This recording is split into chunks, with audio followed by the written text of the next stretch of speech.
What if I told you buying a yacht is one of the worst financial decisions you can make, even if you have hundreds of millions in the bank? When you scroll through social media or watch movies, owning a superyacht is portrayed as the ultimate finish line. It is the floating statement that says to the world, "I have made it." You see the helicopter pads, the infinity pools, the sleek designs cutting through the Mediterranean. But here is the truth that the brokers, the shipyards, and the glossy magazines do not like to talk about. Owning a yacht is not a luxury purchase. It is a financial liability of epic proportions. It is a machine designed to burn cash at a rate that would bankrupt most successful businesses. Today, we are going to open the ledger. We are going to look past the purchase price and expose the real, mathematical truth of yacht ownership. Because the moment you sign that contract and the yacht touches the water, the real bleeding begins. Let's start with the most famous rule in the maritime world, the 10% rule. Industry insiders will tell you that a yacht costs roughly 10% of its initial purchase price to maintain every single year. So, if you buy a $50 million super yacht, you should expect to spend $5 million a year just to keep it operational. But let me tell you a secret. The 10% rule is often a best-case scenario. It is the optimistic baseline. Let's break down that $5 million. First, you have dockage. You can't just park a 50-meter vessel anywhere. You are competing for limited space in exclusive marinas in Monaco, Miami, or Port Servo. During peak season, a single slip can cost thousands of dollars per night. Then, you have insurance. You are floating a $50 million asset on unpredictable oceans. You are insuring against hurricanes, fires, and liability. That is hundreds of thousands of dollars a year, and those premiums are skyrocketing across the industry. And then, there is the fuel. Mega yachts do not measure fuel efficiency in miles per gallon. They measure it in gallons per hour. A large yacht cruising at 15 to 20 knots can burn through 500 liters of diesel every single hour. A simple weekend trip to a neighboring island can easily cost $20,000 just in fuel. And that is before you buy a single bottle of champagne for your guests. But fuel and parking are just the static costs. A yacht is not a house. You cannot just lock the door and leave it for 6 months. A yacht is a living, breathing mechanical beast, and it requires an army to keep it alive. Crew salaries are where the ledger really starts to turn red. For a $50 million yacht, you aren't just hiring a guy to steer the boat. You are running a 5-star floating hotel and a highly complex power plant combined.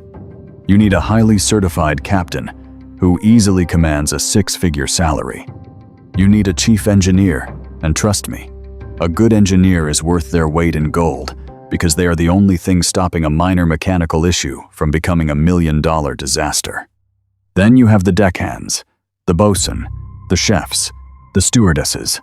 A 50-meter yacht typically requires a full-time crew of 10 to 15 people, and you are not just paying their salaries. You are paying for their health insurance, their flights home, their uniforms, and their food. Crew costs alone can easily exceed $1.5 million annually.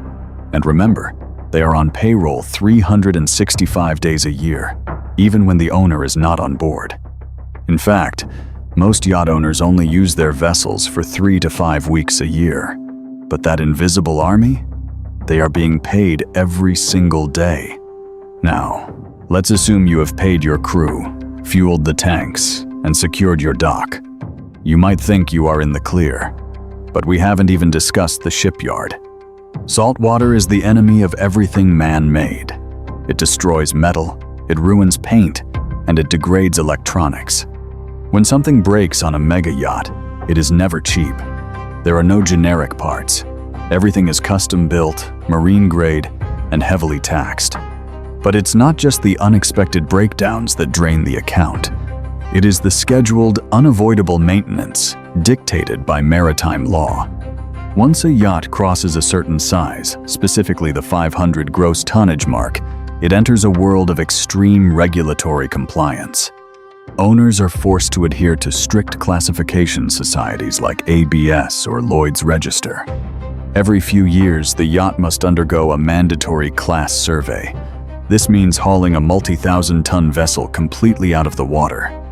They pull the propeller shafts, inspect the hull thickness, conduct hydrostatic testing on pipes, and apply specialized anti-fouling paint.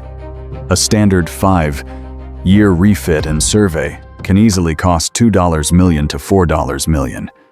You have no choice. If you don't pay it, the yacht loses its class certification, which means it loses its insurance, which means it cannot legally sail. So, you are spending millions to run it, and millions to fix it. But the ultimate financial hit is happening silently in the background. Depreciation. Unlike prime real estate or a rare piece of art, a yacht does not hold its value. It is a depreciating asset, much like a luxury car, but on a massive, terrifying scale. The moment a brand new yacht takes delivery from the shipyard, its value drops by roughly 10%. Over the next 3 years, it will lose another 20% to 30%. Let's go back to our $50 million yacht. After 5 years of ownership, you have spent $25 million in running costs. And when you go to sell it, the market might only offer you $30 million. You haven't just spent $25 million. Your asset has evaporated by another $20 million. It is a wealth destruction machine. At this point, many clever business minds ask the same question. Well, why not charter the yacht out when I am not using it? Let other people pay for the running costs. It sounds like a logical plan. Turn a liability into a business. But the reality of the charter market is a harsh wake-up call. First of all, turning a private yacht into a commercial charter vessel requires entirely different, much stricter safety regulations and equipment. Secondly, when you charter, you are inviting strangers onto your pristine, multi-million-dollar sanctuary. The wear and tear is exponential. White carpets get ruined, exotic woods get scratched, and engines are pushed to their limits. Furthermore, you have to pay massive commissions to charter brokers, usually around 15 to 20%, and you need a larger crew to handle the constant turnaround of high-demanding guests. Even if you have a highly successful charter season, the revenue rarely covers the full annual running costs. Best-case scenario, it subsidizes a portion of the bleeding, but it never makes the yacht profitable. Most experienced owners don't even bother trying. They know it's a losing game. So, you are bleeding millions in operating costs. You are losing tens of millions in depreciation, and chartering won't save you. Why, then, do people still buy them? Are billionaires just bad at math? No. They buy them because yachts are not about money. They are about the only two things a billionaire cannot buy enough of: absolute freedom and total privacy. To the ultra-wealthy, a yacht is a secure fortress where they can escape the world, conduct private meetings away from prying eyes, and control their environment completely. They know the math is terrible, but they don't care, because they understand the ultimate rule of yachting. A yacht is not an investment. It is a lifestyle expense. The owners who sleep best at night are the ones who do not need the yacht to make financial sense. They can afford to watch $5 million burn every year and be completely okay with it.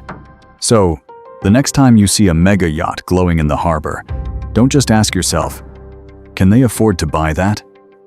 The real question of ownership is, can they afford to lose that money every single year? Thank you for watching Ownership Ledger. If you want to understand the true cost of extreme wealth, make sure to hit subscribe. We'll see you in the next one.